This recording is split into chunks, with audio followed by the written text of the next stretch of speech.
नमस्कार। आज हम डिस्कस करने जा रहे हैं विषम चक्रीय यौगिक बीएससी पार्ट थर्ड में इंडोल का क्षारीय व्यवहार। प्रोटॉन से अभिक्रिया कर इंडोलियम आयन प्राप्त होता है।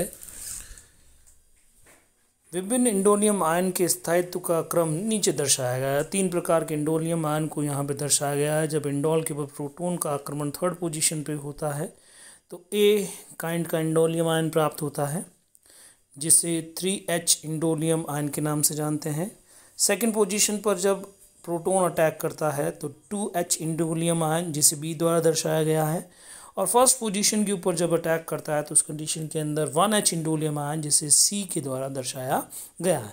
तो यहाँ पे अगर स्थायित्व की बात करें तो ए इंडोलियम आयन का स्थायित्व सबसे ज़्यादा, उसके पश्चात सी और सबसे कम बी का स्थायित्व होता है। नाइट्रीकरण अभिक्रिया। प्रबल अम्लीय माध्यम में इंडोल का बहुलीकरण हो जाता है, अतः नाइट्रीकरण सोडियम इथॉक्साइड की उपस्थिति में एथिल नाइट्रेट द्वारा करवाया जाता है।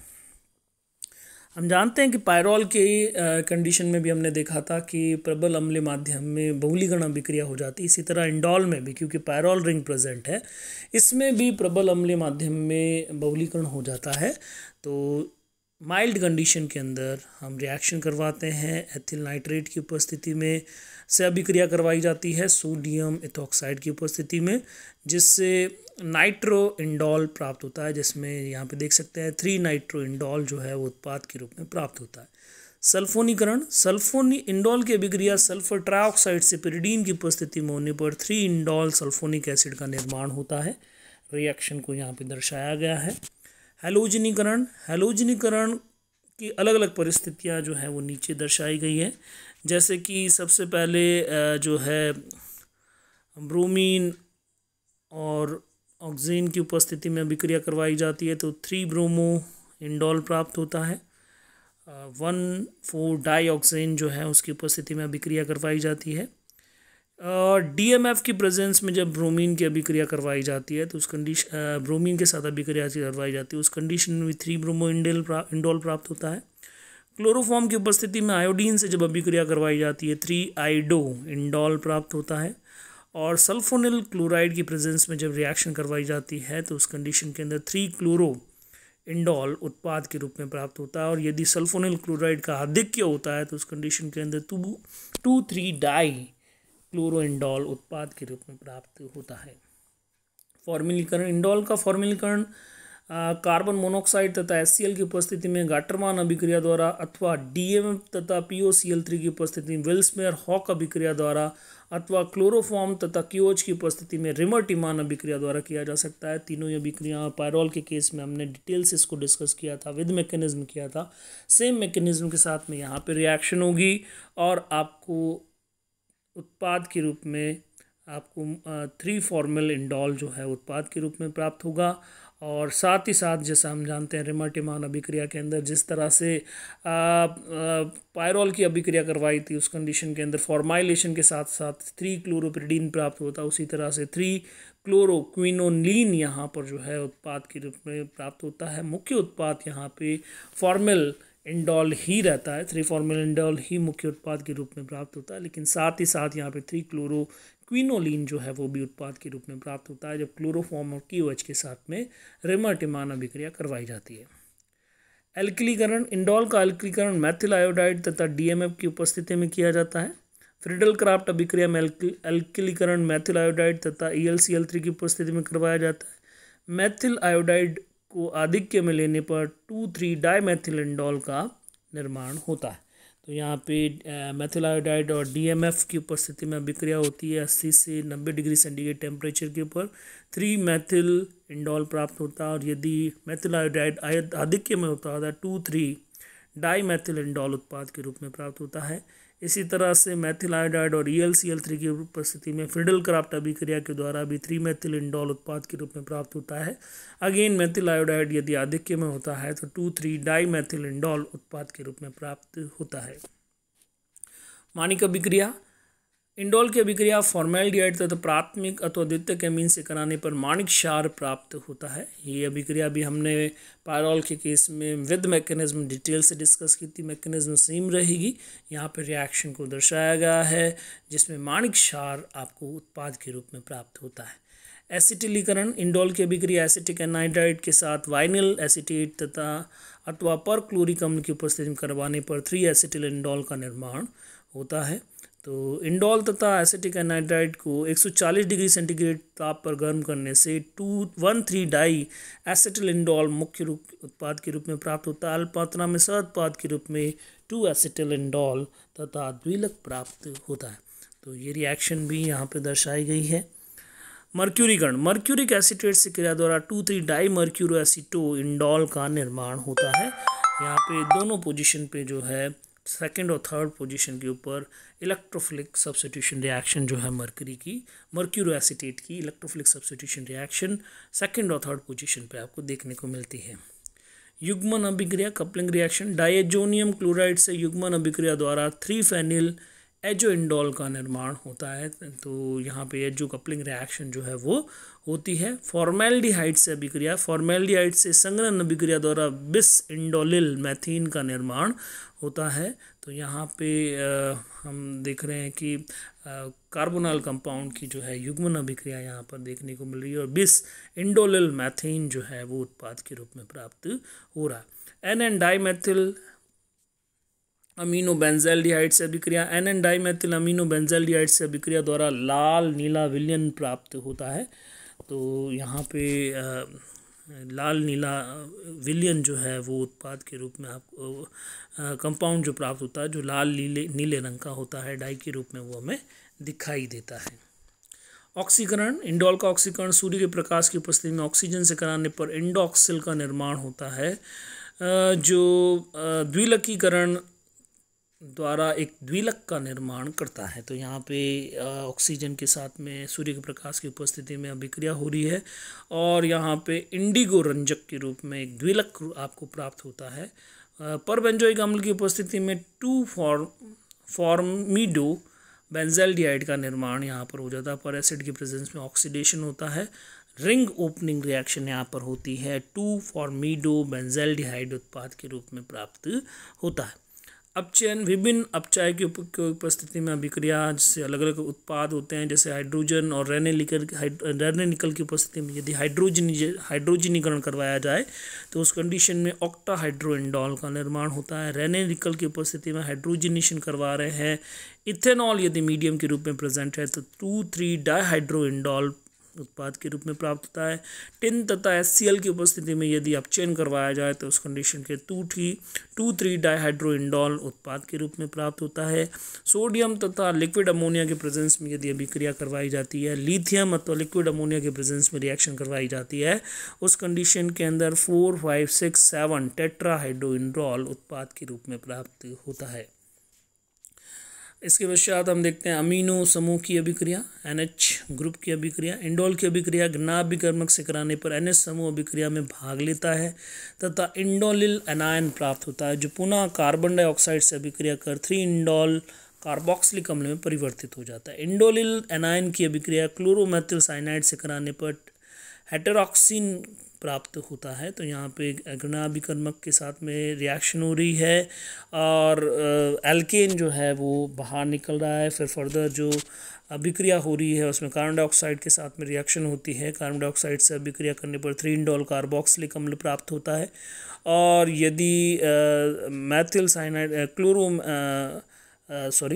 यहाँ पे यदि क्लोरोमेथिल साइनाइड से अभिक्रिया करवाई जाए तो उस कंडीशन के अंदर आपको उत्पाद के रूप में हेटेरोक्सिन उत्पाद के रूप में प्राप्त होता है। इंडोल की अम्लीय प्रकृति, इंडोल की अभिक्रिया सोडियम मेथॉक्साइड से कराने पर इंडोलिल एनायन प्राप्त होता है। इस अभिक्रिया में प्रोटॉन का निष्कासन होता है। इंडोलिल एनायन एल्किल हैलाइड से अभिक्रिया कर एन एल्किन इंडोल का निर्माण करता है। तो ये अभिक्रिया इंडोल की अम्लीय प्रकृति को दर्शाती है। सोडियम मेथॉक्साइड जो कि एक क्षार है, ये हाइड्रोजन का जो इंडोल है उसका NH का H जो है प्रोटॉन के रूप में निष्कासित हो जाता है। सोडियम हाइड्रोक्साइड जो कि सार है उसके साथ में इथेनॉल का निर्माण हो जाता है और सोडियो इंडोल आपको मिलता है या इंडोलिल एनायन जो है वो प्राप्त होता है, जो फर्दर मेथिल आयोडाइड से अभिक्रिया करके एन मेथिल इंडोल उत्पाद के रूप में देता है। इंडोल की अभिक्रिया ब्यूटिल लिथियम से कराने पर ब्यूटेन तथा इंडोल लिथियम प्राप्त होता है, जो कार्बन डाइऑक्साइड से अभिक्रिया द्वारा एन कार्बोक्सी इंडोल में परिवर्तित हो जाता है। Very important reaction it is. तो यहाँ पे इस अभिक्रिया में सबसे पहले हमने ब्यूटिल लिथियम से अभिक्रिया करी तो ब्यूटेन बन गया और इंडोल लिथियम उत्पाद के रूप में प्राप्त हुआ, जो फर्दर कार्बन डाइऑक्साइड के साथ में रिएक्शन करता है और आपको एन कार्बोक्सी इंडोल उत्पाद के रूप में प्राप्त होता है। That is very important reaction. Quinoline, benzene वलय तथा पिरिडीन परस्पर जुड़कर क्विनोलिन का निर्माण करते हैं। ये फ्यूज रिंग कंपाउंड है, सेकंड फ्यूज रिंग कंपाउंड जो हमारे सिलेबस में। इसकी अनुनादी संरचनाएं 8 अनुनादी संरचनाएं जो हैं वो दर्शाई गई है। पहले में नाइट्रोजन की तरफ इलेक्ट्रॉनों का पाई इलेक्ट्रॉनों का प्रवाह हो रहा है, जिससे पॉजिटिव चार्ज जो है पिरिडीन रिंग के ऊपर आ रहा है। फर्दर ये शिफ्टिंग होती जाती है और आपको आगे की अनुनादी संरचनाएं जो है वो प्राप्त होती है। एरोमेटिकता, क्विनोलिन एक एरोमेटिक यौगिक या हक्कल नियम का पालन करता है। यह यौगिक में सभी परमाणु sp2 संकरित अवस्था में यानी कि सभी एक ही तल में उपस्थित है और 5 पाई बंद परस्पर संयुग्मन में उपस्थित होते हैं। पाई इलेक्ट्रॉनों की संख्या 10 है, जो कि एक हक्कल नंबर है। 4n + 2 = 10, 4n = 8, n = 2। एक पूर्णांक प्राप्त हो रहा है, इनका पूर्णांक मान ये दर्शाता है कि 10 एक हक्कल नंबर है और यहाँ पे ये क्योंकि ये संयुग्मन भी है, समतल भी है, हक्कल इलेक्ट्रॉन भी उपस्थित है, तो हक्कल नियम की अनुरूप ये एरोमेटिकता को दर्शाता है। क्रियाशीलता, क्विनोलिन एक एरोमेटिक यौगिक है, तो यह इलेक्ट्रॉन्स नहीं प्रतिस्थापन अभिक्रियाएं देगा। इसमें उपस्थित बेंजीन तथा पिरिडीन वलय में बेंजीन वलय की क्रियाशीलता अधिक होती है। पिरिडीन में उपस्थित नाइट्रोजन की विदीर्णता अधिक होने के कारण वलय में प्रति कार्बन इलेक्ट्रॉन घनत्व आप देखते हैं कि 1 से कम आता है। आक्रमणकारी इलेक्ट्रॉन यानी बेंजीन वलय पर प्राथमिकता से आक्रमण करता है। निम्नलिखित अनुनादी संरचना पिरिडीन में कम इलेक्ट्रॉन घनत्व को समझाया जा सकता है। तो यहाँ पे क्या हो रहा है, नाइट्रोजन की तरफ इलेक्ट्रॉनों का प्रवाह हो रहा है। क्यों? नाइट्रोजन की विद्युतीरणता अधिक होती है। तो यहाँ पे इन तीनों अनुनादी संरचनाओं में नाइट्रोजन पे इलेक्ट्रॉन डेंसिटी ज़्यादा होगी और कार्बन जो पिरिडीन की जो कार्बन वलय है उसके अंदर प्रति कार्बन इलेक्ट्रॉन घनत्व कम होने के कारण आक्रमणकारी इलेक्ट्रॉन्स ने उच्च इलेक्ट्रॉन घनत्व वाली बेंजीन वलय के ऊपर आक्रमण करेगा। अभिविन्यास, बेंजीन वलय पर इलेक्ट्रॉन स्नेह का आक्रमण जो है आप देखेंगे कि 5वीं स्थिति पर, 6ठी, 7वीं, 8वीं स्थिति पर हो सकता है, परंतु इलेक्ट्रॉन्स नहीं 5वीं तथा 8वीं स्थिति पर प्रमुखता से आक्रमण करता है। 5वीं तथा 8वीं स्थिति पर आक्रमण से बने मध्यवर्ती का स्थायित्व अधिक होता है, क्योंकि प्राप्त मध्यवर्ती में पिरिडीन वलय का पाई षष्ठक अपरिवर्तित रहता है। 6ठी तथा 7वीं स्थिति पर आक्रमण से बने मध्यवर्ती का स्थायित्व कम पाया जाता है, क्योंकि उनके अंदर पिरिडीन वलय जो है वो इंटैक्ट, पिरिडीन वलय के अंदर पाई सेक्सटेट इंटैक्ट नहीं रहता। तो 5वीं स्थिति पर आक्रमण से जब करता है तो उस कंडीशन के अंदर आप देखेंगे कि 5वीं स्थिति पर आक्रमण से प्राप्त जो मध्यवर्ती प्राप्त हो रहा है उसके अंदर पिरिडीन वलय इंटैक्ट है। इसी तरह 6ठी स्थिति पर आक्रमण से प्राप्त जो है उसके अंदर पिरिडीन वलय जो है वो इंटैक्ट नहीं है। 7वीं स्थिति पर आक्रमण जब हो रहा है तो उस कंडीशन के अंदर भी पिरिडीन वलय जो है इंटैक्ट नहीं है। लेकिन 8वीं स्थिति पर फर्दर इलेक्ट्रॉन्स नहीं का जब आक्रमण होता है तो प्राप्त मध्यवर्ती के अंदर पिरिडीन वलय जो है वो इंटैक्ट प्रेजेंट है। इस कारण से 5वीं तथा 8वीं स्थिति पर प्रमुखता से आक्रमण होता है, क्योंकि प्राप्त मध्यवर्ती के अंदर पिरिडीन वलय का पाई षष्ठक अपरिवर्तित रहता है। क्विनोलिन का असंगत व्यवहार, क्विनोलिन में इलेक्ट्रॉन्स नहीं प्रतिस्थापन अभिक्रिया 5वीं तथा 8वीं स्थिति पर होती है। इसी प्रकार नाभिक स्नेही प्रतिस्थापन अभिक्रिया 2री अथवा 4थी स्थिति पर संपन्न होती है, परंतु क्विनोलिन की कुछ अभिक्रियाओं में इसके विपरीत असंगत व्यवहार परिलक्षित होता है। जैसे क्विनोलिन की अभिक्रिया कार्बन टेट्राक्लोराइड की उपस्थिति में ब्रोमीन से कराने पर 3-ब्रोमो क्विनोलिन प्राप्त होता है। इस असंगत व्यवहार को योगात्मक विलोपन अभिक्रिया द्वारा समझाया जा सकता है, जो कि पिरिडीन रिंग के द्वारा दर्शाई जाती है। तो यहाँ पे 3 ब्रोमो क्विनोलिन प्राप्त होता है। तो इस अभिक्रिया के अंदर योगात्मक विलोपन अभिक्रिया अपन देखेंगे कि ब्रोमोनियम आयन जो है वो नाइट्रोजन के ऊपर अटैक कर रहा है, और फर्दर फिर ब्रोमाइड जो है वो सेकंड पोजीशन के ऊपर अटैक करता है एज ए इलेक्ट्रोफाइल, नाभिक स्नेह की भांति वो आक्रमण करता है। फिर फर्दर Br+ जो है वो यहाँ पे बाहर निकल रहा है, अटैक करता है सेकंड थर्ड पोजीशन के ऊपर, और फिर उसके पश्चात HBr का एलिमिनेशन होता है, और फाइनली आपको 3 ब्रोमो क्विनोलिन उत्पाद के रूप में प्राप्त हो जाता है। क्विनोलिन में योगात्मक अभिक्रिया को हम देखते हैं।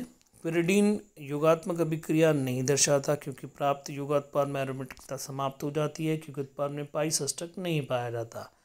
क्विनोलिन में से प्राप्त योगात्पाद में एरोमेटिकता पाई जाती है क्योंकि बेंजीन वाले में पाई षष्ठक उपस्थित रहता है। इसी कारण से आप देखेंगे कि क्विनोलिन जो है वो योगात्मक अभिक्रिया जो है वो दर्शाता है, जबकि पिरिडीन के अंदर योगात्मक अभिक्रिया नहीं होती। प्राप्त उत्पाद की एरोमेटिकता के कारण क्विनोलिन योगात्मक अभिक्रिया दर्शाता है। नाइट्रीकरण, क्विनोलिन का नाइट्रीकरण सदुम सल्फ्यूरिक अम्ल तथा सदुम सल्फ्यूरिक अम्ल की उपस्थिति में कराने से 5 नाइट्रोक्विनोलिन तथा 8 नाइट्रोक्विनोलिन प्राप्त होती है। पुनः नाइट्रीकरण द्वारा 5,8 डाइनाइट्रोक्विनोलिन तथा 7,8 डाइनाइट्रोक्विनोलिन उत्पाद के रूप में प्राप्त होते हैं। तो इनिशियली जब नाइट्रिकारी मिश्रण के प्रेजेंस में रिएक्शन करवाई जाएगी तो उस कंडीशन के अंदर 5 नाइट्रो तथा 8 नाइट्रोक्विनोलिन उत्पाद के रूप में प्राप्त होते हैं। फर्दर यदि रिएक्शन करवाई जाए तो उस कंडीशन के अंदर आप देखेंगे 5,8 डाइनाइट्रोक्विनोलिन, और इसी तरह से आप देखेंगे 7,8 डाइनाइट्रोक्विनोलिन जो है वो उत्पाद के रूप में प्राप्त होता है। सल्फोनीकरण, सल्फ्यूरिक अम्ल की उपस्थिति में 5 क्विनोलिन सल्फोनिक अम्ल तथा 8 क्विनोलिन सल्फोनिक अम्ल का निर्माण होता है। उत्पाद को 300 डिग्री सेंटीग्रेड तापक्रम पर गर्म करने से अधिक स्थायी 6 क्विनोलिन सल्फोनिक अम्ल का निर्माण हो जाता है। तो यहाँ पे पहले सल्फ्यूरिक एसिड के प्रेजेंस में रिएक्शन हो रही है, कम स्थायी 5 क्विनोलिन सल्फोनिक एसिड तथा 8 क्विनोलिन सल्फोनिक एसिड का निर्माण होता है, जो फर्दर 300 डिग्री सेंटीग्रेड टेम्परेचर के ऊपर अधिक स्थायी 6 क्विनोलिन सल्फोनिक एसिड के अंदर कन्वर्ट हो जाता है।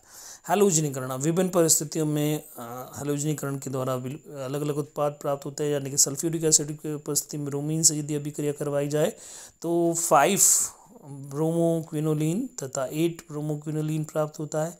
ब्रोमीन कार्बन टेट्राक्लोराइड की उपस्थिति में यदि अभिक्रिया करवाई जाए तो उस कंडीशन के अंदर 3 ब्रोमो क्विनोलिन प्राप्त होता है। 500 डिग्री सेंटीग्रेड टेम्परेचर पे क्विनोलिन ब्रोमीन के साथ में रिएक्शन यदि करवाई जाए तो 2 ब्रोमो क्विनोलिन उत्पाद के रूप में प्राप्त होता है। सल्फोनिल क्लोराइड की प्रेजेंस में या H2Cl2 की प्रेजेंस में रिएक्शन करवाई जाए तो 3 क्लोरो क्विनोलिन उत्पाद के रूप में प्राप्त होता है। तो आगे हम नाभिक स्नेही अभिक्रियाएं नेक्स्ट क्लास में डिस्कस करेंगे। Thank you very much.